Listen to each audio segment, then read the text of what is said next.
아무래도 인기가 떨어지게 되고 그러면서 위기에 빠지게 되는데, 핸델은 아이디어가 반짝반짝하고 음악가인 동시에 뭐라고 얘기했었죠? 사업가. 사업가입니다. 그래서 또다시 이 위기를 돌파할 수 있는 어떤 방법을 생각해요.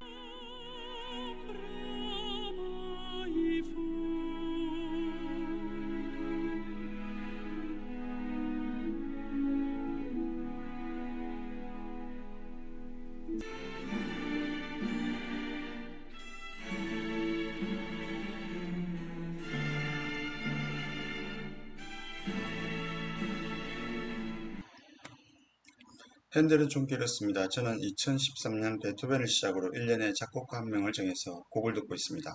2022년에는 핸델의 음악을 듣기 시작했습니다. 이번에는 1년 반을 들었습니다. 핸델의 음악은 자주 냉탕과 온탕을 옮겨 다니는 듯 했습니다. 리날도에 나오는 울게 하소서를 듣는 동안 가슴속 가득한 슬픔을 한 바가지 퍼내고 나면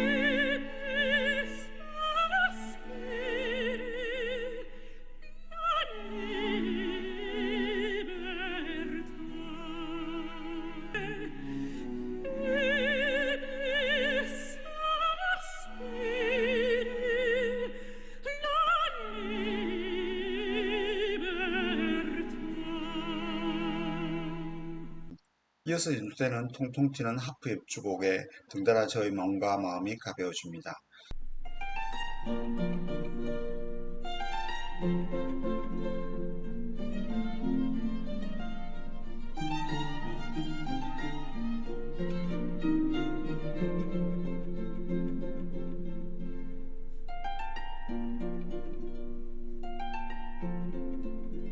송중기 배우가 주인공으로 등장한 빈센조의 OST 옴브라 마이 풀을 퇴근하면서 들을 때도 있습니다.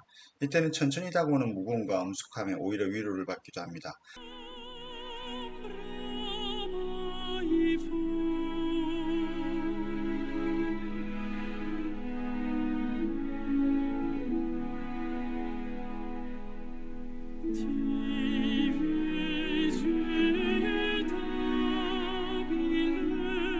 그것도 잠시뿐입니다. 다음날 아침 왕궁의 불꽃놀이의 아침 출근길 도로는 온통 꽃밭으로 변합니다.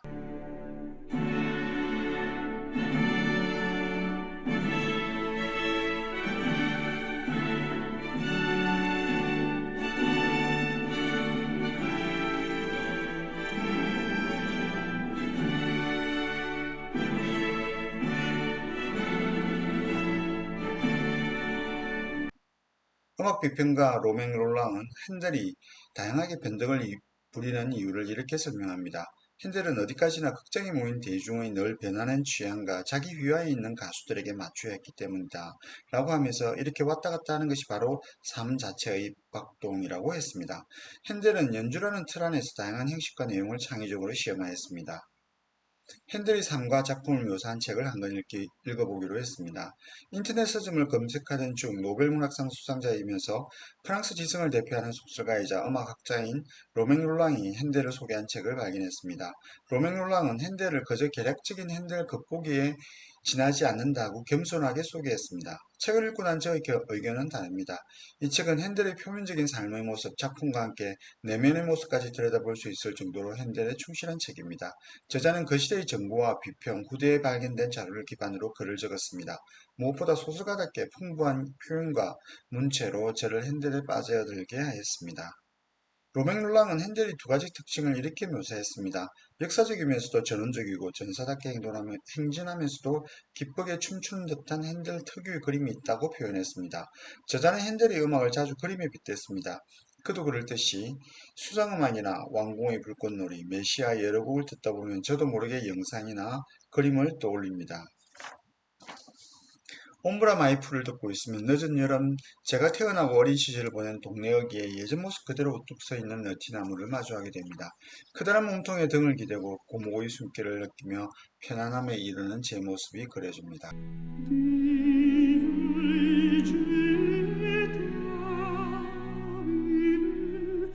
저는 핸델을 만인의 행복을 위한 음악을 짓는 어머니의 모습으로 기억할 것 같습니다.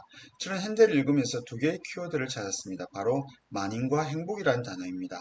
먼저 만인의 핸델에 대해 이야기해 보겠습니다.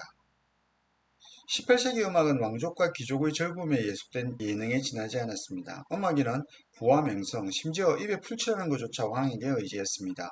핸델도 왕의 눈치를 보기는 했지만 그의 음악은 달랐습니다. 핸델의 음악은 음악을 즐기고자 하는 만인의 것이었습니다. 핸델은 국기악보다는 대중이 즐길 수 있는 오페라 작곡에 집중하였습니다. 핸델은 런던의 무대에 세울 가수를 직접 이탈리아에 가서 뽑아왔습니다. 오페라가 이탈리아에서 시작하고 변성하였지만 독일의 음악가 핸델에 의해 영국에서 선풍적인 인기를 끌었습니다. 로맹 롤랑은 리날도를 음악사에서 한 획을 그은 작품이라고 축켜 세웠습니다.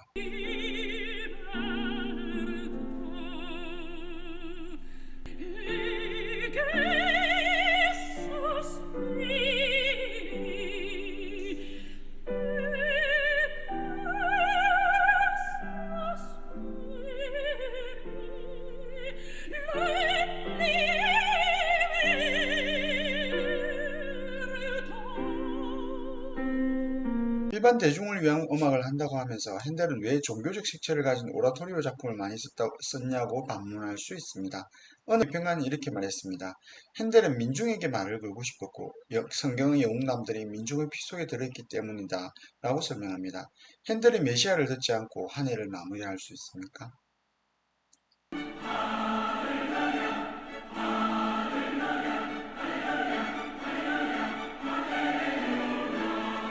제가 핸델을 이해하는 두 번째 키워드는 행복입니다. 같은 해 태어나서 동시대를 살았던 바흐의 삶과 비교해보면 핸델을 더 잘 알 수 있습니다. 바흐는 침묵과 고독 속에서 자기가 믿는 신과 대화를 하며 경건한 사색이나 자신의 의침잠을 추구했습니다. 핸델에게는 전혀 나타나지 않는 음악적 분위기입니다. 로망 롤랑의 표현에 의하면 핸델은 내밀한 예술이라기보다는 바깥으로 확산하는 예술, 햇볕같이 따스하게 퍼지는 예술이라고 합니다. 무엇보다 사람을 푹 쉬게 하고 힘을 주는 행복한 예술이라고 평가했습니다. 저도 1년 반 동안 핸델의 음악을 듣는 순간만큼은 행복했습니다. 핸델이 천재성과 만인을 위한 감수성, 행복을 추구하는 예술성은 어디에서 유래되었는가? 저는 그가 받은 교육과 여행에서 왔다고 생각합니다. 먼저 교육에 대해서 이야기해 보겠습니다. 핸델은 아버지의 유언에 따라 독일 할레에서 법학대학에 다니면서 사고의 폭을 넓히고 깊게 하였습니다. 그의 스승인 프리드리히 빌헬름 차오로부터 받은 음악 교육을 통해 위대한 선백의 작곡가들의 정신과 기법을 제 것으로 만들었으며 숙성된 사고와 음악적 훈련은 천재성으로 발현되었습니다. 교육은 여행으로 완성되었다고 제자는 설명합니다. 자유롭고 평화로운 국제도시 함부르크, 음악과 예술의 중심지 베네치아, 아름다운 선율의 고장 나폴리와 피렌체, 세계의 정신적 수도 로마를 거쳐 핸델의 종착지는 런던이었습니다. 핸델은 도시의 특성을 그대로 몸 안에 차곡차곡 새겨 넣었고 그가 만든 모든 음악에 담아 선물처럼 만인에게 돌려주었습니다. 그의 음악은 국가와 민족을 뛰어넘는 세계 시민적인 유산이 되었습니다. 핸델은 일반적으로 살아생전의 부와 명예를 모두 가진 음악가이며 바흐는 사후에 재평가를 받은 위대한 음악가로 알려져 있습니다. 핸델에게 행복과 영광만 있었던 것은 아니었습니다. 그를 시기하고 질투하는 반대파의 해방이 늘 따라다녔습니다. 핸델이 런던에 세운 극장의 문을 닫고 그런 빚쟁이에게 쫓기는 신세가 되기도 했습니다. 52세에는 오른쪽 신체가 6주 동안 마비된 적이 있었습니다. 음악가에게 실명은 치명적입니다. 핸델은 완전하게 실명하는 순간까지 작곡과 연주를 이어갔습니다. 실현 없는 위대함은 존재하지 않는 것처럼 보입니다. 두고두고 듣고 싶은 곡 몇 곡을 소개합니다. 처음 듣는 순간 익숙한 멜로디도 있을 것이고 듣자마자 두 번, 세 번 연거푸 듣게 되는 곡도 있을 것입니다. 일이 잘 풀리지 않고 속에서 천불이 나는 일이 있다면 옴브라마의 불을 감상하기를 바랍니다. 조금 천천히 가도 좋다고 느낄 것입니다.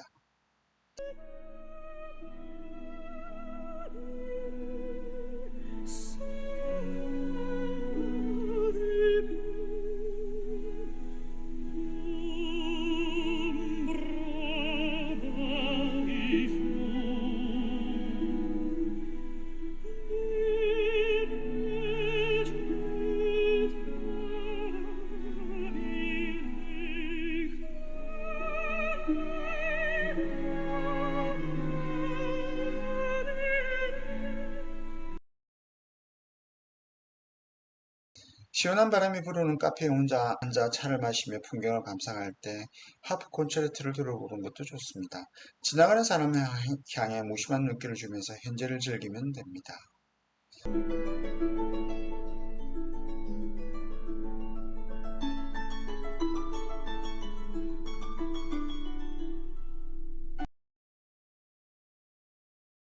갑자기 찾아온 무거운 감정을 쉽게 떠나보내지 않고 좀 더 바닥으로 밀어붙여보고 싶다면 사라방드가 제격입니다.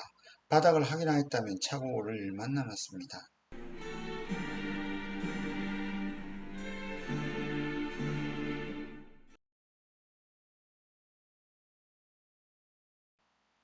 누군가에게 의지하고 싶거나 위로받고 싶다면 메시아에 빠져보는 것도 좋습니다. 이 곡을 듣기 위해서는 2시간 이상의 여유를 확보해야 합니다. 크다란 이벤트를 마무리하거나 새로운 시작을 앞두고 있을 때 들어도 좋겠습니다.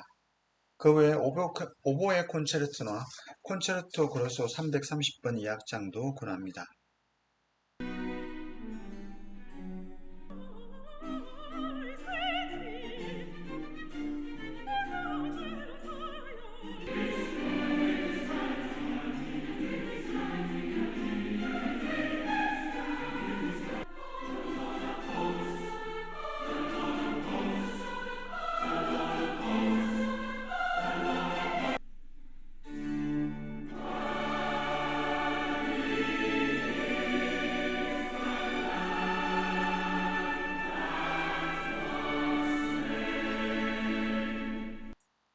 오 바람이여 나뭇가지의 그 황금늘개를 가만가만 흔들으라.